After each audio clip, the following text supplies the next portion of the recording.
Hello readers and welcome to Tell Between Tales. Our shelves, as you can see, are quite empty, so we're going to fill those up today and figure out what our priority reads are, or rather what my priority reads are, for the upcoming year. Series that I am focusing on, series that I am finishing.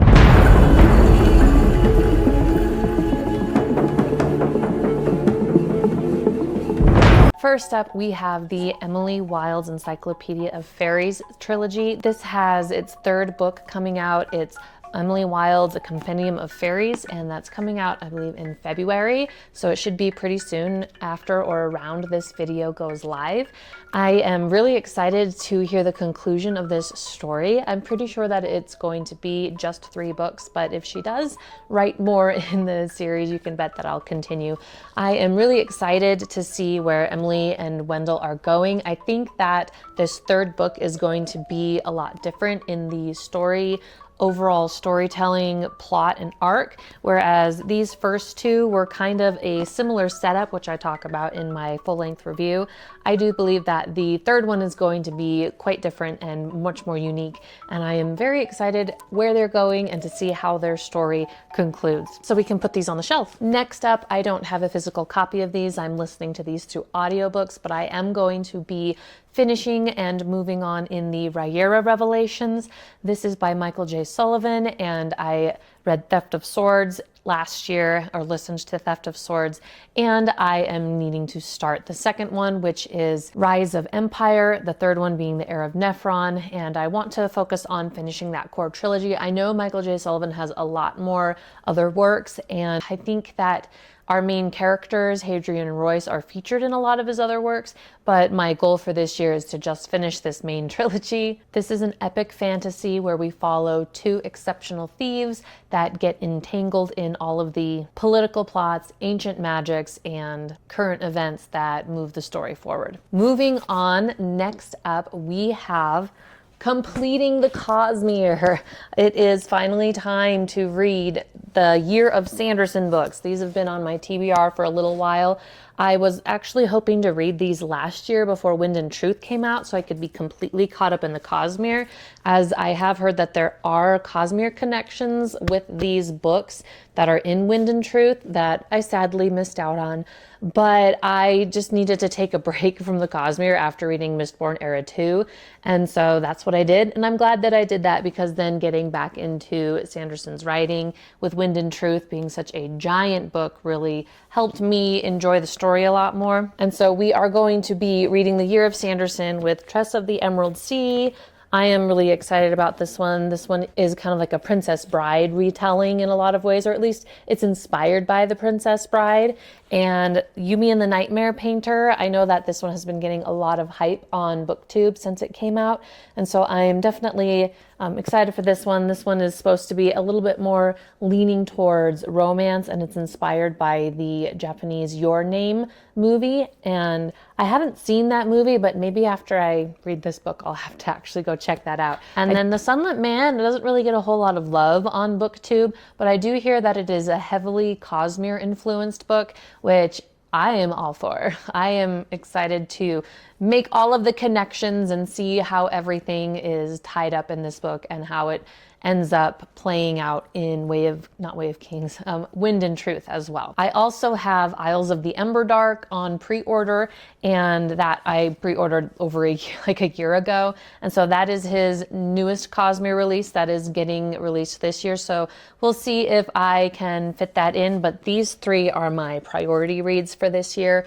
And if I have time and Isles of the Emberdark comes back with pretty good reviews, we'll maybe try to fit that in. So we get to put these on the shelf. So our shelves are already filling up. It's already looking a lot better, and which is a good thing, because this next one I also don't have a physical copy for. This next one is the Winter Night trilogy, which starts with The Bear and the Nightingale. This one I'm getting through the library. The first one is The Bear and the Nightingale. The second one is The Girl in the Tower, and the third one is The Winter Witch. This story follows Vasya, who lives in a small village on the outskirts of Moscow, and it is a Russian-inspired fairy tale-esque book that has fairy tale elements in it.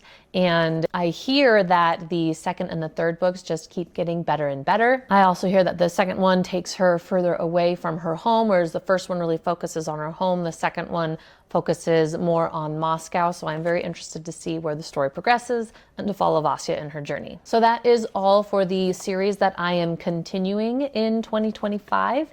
And now we're going to get to the series that I am hopefully going to be starting and completing in 2025. And the first one is Red Rising. I have this one downloaded on my Kindle from the library. I got the whole trilogy. I just waited for it all to be available. I kept suspending my hold until all of them came in, and then I got all three of them at one time, and now it's stuck on airplane mode. And so I have to get through this so I can unlock my Kindle. And I am about 40% of the way through as of right now with Red Rising. I have to admit that I am struggling through Red Rising.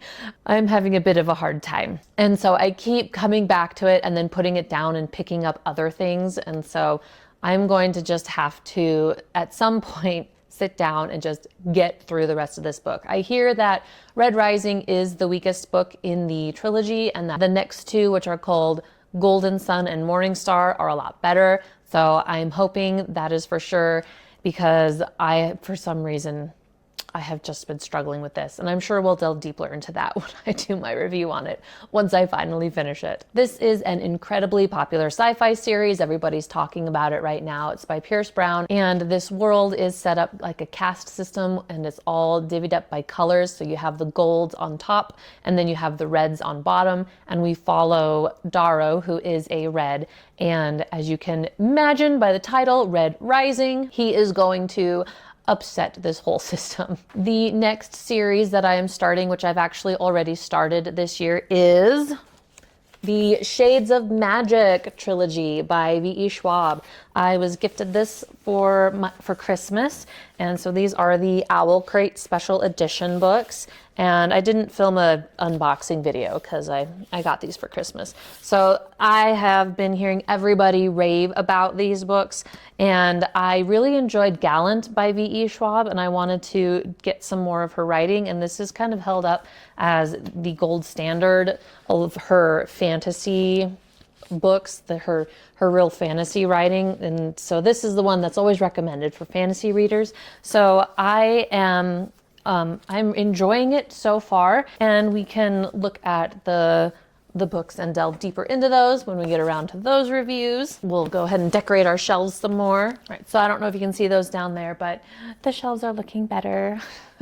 And the next series that I want to get through this year is the Dandelion Dynasty by Ken Liu. This is like I think it's a sci fantasy series. I don't know a whole lot of what it's about.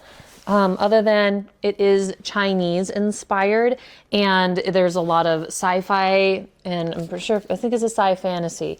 And that's about everything that I know about the plot of the series, other than everybody is raving about how amazing this series is. And I do know that the first one, The Grace of Kings, reads a little bit more like a short story collection. So I know ahead of time to be aware of that, because I know that short story books are not always my favorite, but really, as long as it's got some kind of connecting thread all the way through it, and the stories don't end all in cliffhangers and don't loop back around on themselves to finish it, that it should be fine. So we are going to get through these this year, get to these, and I'm hoping that these are going to be a new favorite series of mine. And I think that we need to put them on the shelf, so we're gonna have to rearrange. There. Super pretty. Sorry, Emily Wilde had to go down, but this is just too epic not to put up. Am I right? I'm right. Okay, so the next series is actually duology, and this is a YA duology, and it is Strange the Dreamer and Muse of Nightmares by Laini Taylor. And I do have an unboxing video of this one. This is the Owl Crate edition, special edition of this duology. And again, I don't have a whole lot of knowledge about what the plot is about, but I do know it has some stronger romance themes, and it's also raved about. So I've noticed that I really actually enjoy books better when I don't know a whole lot about them. I feel like even watching a lot of reviews and people tell you what it's about, you have to say something in the reviews about the story. And even just telling the opening, unless it's like a prologue, I don't enjoy the first several chapters and the setup and the development of the book as much if I already know what's going to happen than I do if it's completely blank and I have like just a vague idea of the book and why it's popular. And so I am staying away from a lot of reviews and people talking about these different books because I don't want to spoil the beginnings for myself. Even this one, so I just started A Darker Shades of Magic, and there's several things in the opening. I'm still really enjoying a lot of the story and reading it, but there's things that I already knew because people have been talking about it. And so I've just discovered that for myself, I actually really enjoy a book better the less that I know about it. So I can get, fully immersed and I don't have any even early beginning spoilers. I just like that experience a lot better. So we're gonna have to sneak Strange the Dreamer back there because my little shelves are full. But I do have a few other series that I want to talk about that I don't have the physical copies, so that's fine. And I have these on my Kindles. I have 2 Kindles and they're both stuck on airplane mode. This one has library rentals and this one has Kindle Unlimited rentals. And on this one, in addition to Red Rising, I also have the Bloodsworn saga, which starts with Shadow of the Gods. And this is one that I have been also seeing all over BookTube that I'm very interested in. So I'm going to pick that one up this year. And then on this one, I have a couple series, and one of them is a sci-fi series. It's called The Three Body Problem by, I don't even know how to pronounce his first name, so I'm just going to put it up here. And that one is also Chinese inspired and a very kind of different storytelling where it's a first contact story and the aliens want to come and take over the earth because their race is dying and they need a new place to live.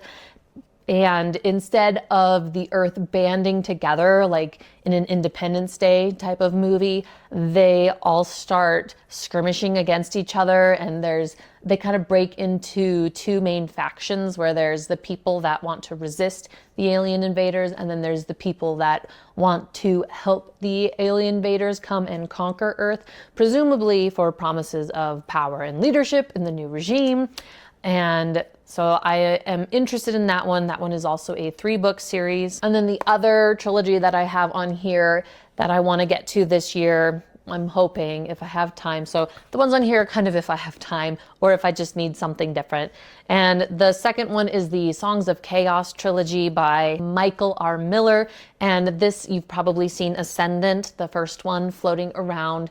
And this is a classic boy and his dragon story. And I really enjoyed Aragon when I was in college. It came out when I was like a freshman in college. And so I enjoyed reading that, and I think that I would really like this one too. And so if I just need to get into some familiar vibes, I'll definitely be picking that one up. And so that is all of my priority reads for 2025. Let me know what you are going to pick up in 2025, and it might be a small miracle if I can get through all of these in 2025.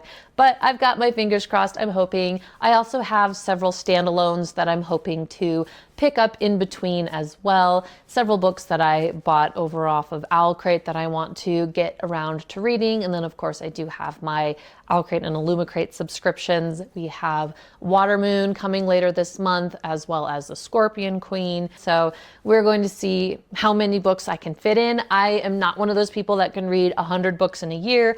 I read very slowly and I don't have time for that. If I could read twice as fast as I currently read, then maybe I could get through 100 books a year. But alas, I am stuck at my slow pace, and every time I try to increase my reading speed, I swear my brain just freaks out and then I can't focus on the story and I forget everything I read, and I give up. I quit that. I'm just going to mosey along at my slow pace, and we're going to try to get through these. I think this is a fantastic selection for this year, and I'm excited. Thank you for watching, and we will see you next time. Bye.